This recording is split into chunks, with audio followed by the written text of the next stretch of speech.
high atop the Palace Hotel on Logan Circle. Mark?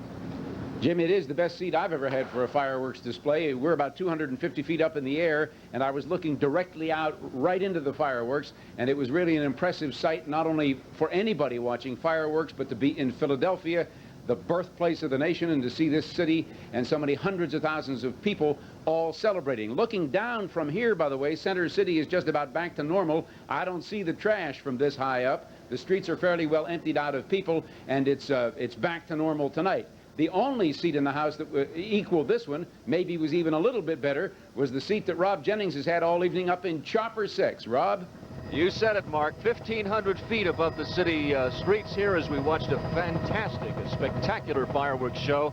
It's been just over an hour now since the finale, and we were telling you over an hour ago about the terrible traffic. All the major arteries clogged. Market, Walnut, Chestnut, the Girard Avenue Bridge, the Schuylkill, all clogged with lots of people going nowhere in a hurry. And that's the way it looked just over an hour ago. Now, if we come back live, we find it almost incredible that the place is emptied out so quickly. The only thing down there now is tons of debris, which will mean overtime for city workers, of course. But traffic is flowing smoothly again around the Art Museum Circle and even on the Ben Franklin Parkway. No traffic tie-ups. The party's over, but you wouldn't know it from the traffic. Jim? Thank you, gentlemen. You have heard the expression a great deal on Channel 6 tonight. A sea of humanity, and that's exactly what Philadelphia saw today along the Parkway. It was a scene that the city hasn't witnessed since the visit of Pope John Paul II in 1979. They packed the Parkway from end to end for a musical celebration of America's birthday. The city was filled with wave after wave of music, and if you weren't among that throng this afternoon, here is some of what you missed.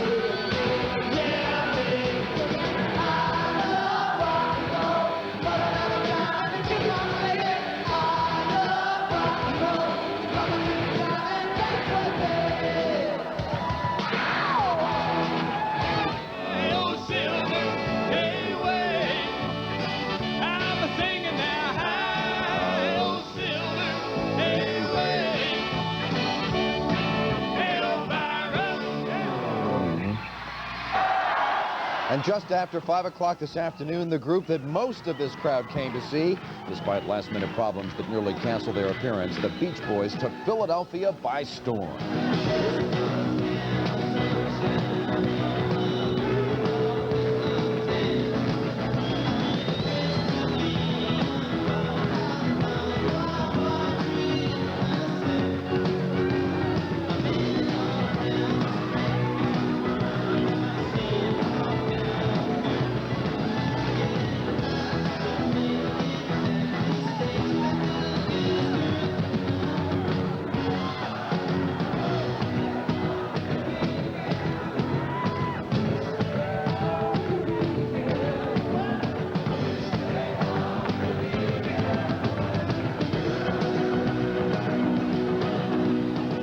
The Beach Boys thrilled the Parkway crowd for more than an hour and capped their show with an encore that included none other than Mr. T on the drums. It was a glorious afternoon, and no one in the crowd seemed to mind a lapse in spelling by concert organizers who put up a banner on stage reading C to Shinning Sea. The city's 4th of July festivities were officially marked this morning at the place where it all began, Independence Hall. Mayor Wilson Goode hosted the city's observances, saying he was proud to be an American, proud that the son of a sharecropper, the great-grandson of a slave, could rise to become mayor. While Goode spoke, some demonstrators protested his handling of the move siege, but the mayor made no attempt to stop them, saying that everyone had the right to protest, part of the freedom that we are all celebrating today. After the speeches, a ceremonial tapping of the Liberty Bell by Robert Welch and his brother Brian of Delaware, New Jersey. They are descendants of John Hart, one of the original signers of the Declaration of Independence. Of course, what could the 4th of July be without parades and picnics? And there were hundreds all around the Delaware Valley today. Among the parades, this annual march down Broadway in Pitman, New Jersey. Among the marching units, the Avalon String Band.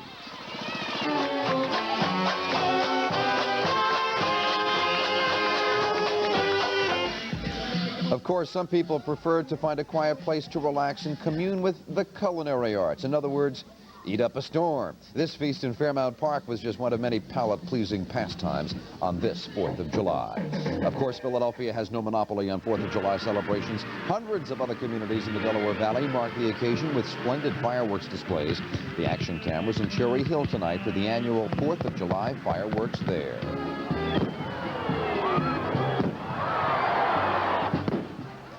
In the Pennsylvania suburbs, the spirit of independence was just as powerful. Action News reporter Lauren Madelon spent the evening in Narberth.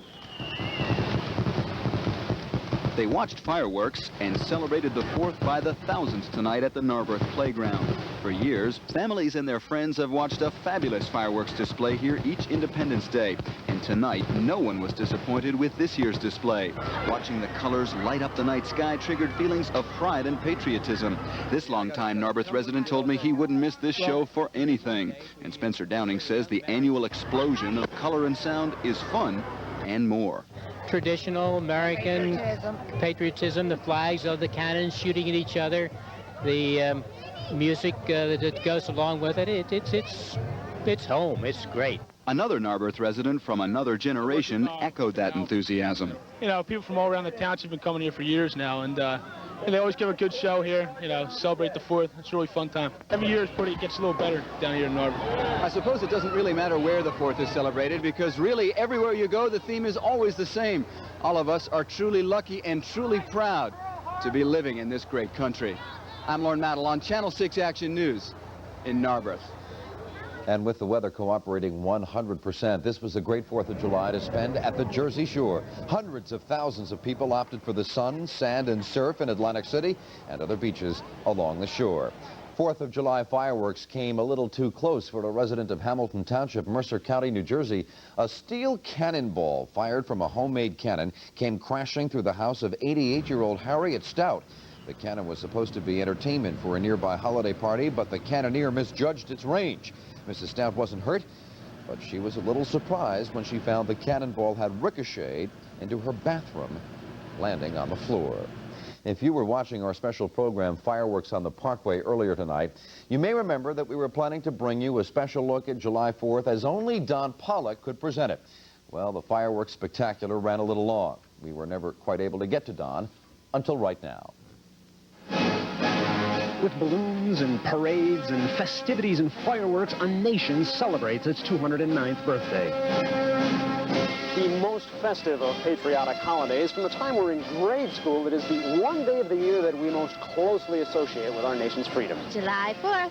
The 4th of July. Independence Day. July 4th. July 4th, Independence Day. Everybody knows that July 4th is the day that the United States of America first declared its independence. And everybody is wrong. According to historians, the actions of the Continental Congress back in 1776 that we so festively commemorate on July 4th every year actually took place 2 days earlier, because it was on July 2nd that representatives decided to endorse what was about to become a crucial resolution. And the resolution was that these United Colonies are, end of right, ought to be free in independent states. Until the resolution was endorsed, we really couldn't proceed any further. But the wheels that the men in that room set in motion that day were by no means underestimated. In fact, the ramifications, the fact that a free and independent nation was being born was very clear to John Adams, who wrote a letter that day to his wife Abigail referring to the momentous events of the day, saying, "It will be celebrated by succeeding generations as the great anniversary festival, with pomp and parade, with shows, games, sports, guns, bells, bonfires, and illuminations from one end of the continent to the other, from this time forward forevermore." Quite an accurate description, really, of the celebration that is carried out across the country 200 years later. But the day that Adams was referring to was July 2nd, 2 days ago. But somehow the date of July 4th, the day that the declaration Congress had already made, was ratified by the states as the day that we gather in one festive nationwide celebration. Our thoughts united in one simple sentiment. Happy birthday, America! Happy birthday, America! Happy birthday, America! But in light of this delayed celebration, perhaps a more appropriate sentiment might be... Happy belated birthday, America! I'm Don Polec at Independence Hall. The long ball powered the Phillies to a win over Cincinnati. Harry Martin